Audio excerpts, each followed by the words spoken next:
top three of the most overlooked aspects of bass fishing that people just don't pay any attention to.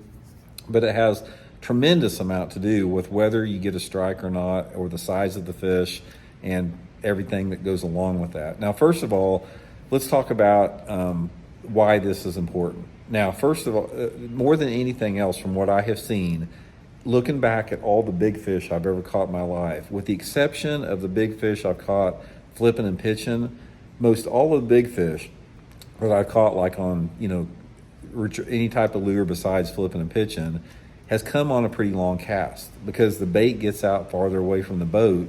And bass are very aware of your boat. They can hear the trolling motor noise, they can hear the electronic pings, they can feel the vibrations of the boat moving in the water.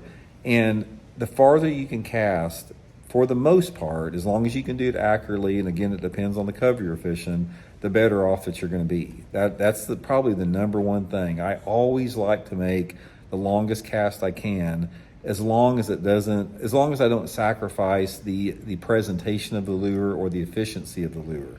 Now, sometimes when you're determining how far to cast, let's say, for example, let me set this scenario up. Let's say we got a nice laydown tree in front of us. Maybe 150 yards, you see this big laydown tree in the water. Now, before you can determine the length of the cast that you need to make, you have to decide the lure category you're using, because some lures you simply can't make an accurate presentation unless you're a little bit closer, and in correlation with the water clarity too. You always want to make longer casts in clearer water than you do dirtier water, simply because the fish are more wary in clear water. So if I am targeting this laydown tree, I first have to say, okay, what is my technique? Do I want to throw a spinner bait along the outside edges? Do I want to throw a Zara-spook along the outside edges?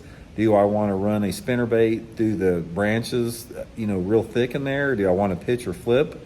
The technique is going to determine how you want to do it, because one of the things about, let's say you decide to flip and pitch that tree, you don't want to make too long of a pitch and flip where you lose control of the feel of the bait as it's fallen and its ability to free fall, because the longer pitch or flip you make into a piece of cover, the more drag that you have on it, the more line that's in the water, and you can't have that vertical presentation. So therefore, on a bait like a jig or Texas rig creature bait or something, you need to have the bait a little bit closer.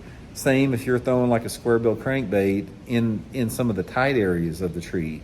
You're going to have to be closer to that laydown tree in order to get that angle and to make your accurate presentations. You can't do it from 30 or 40 yards away. So that's going to determine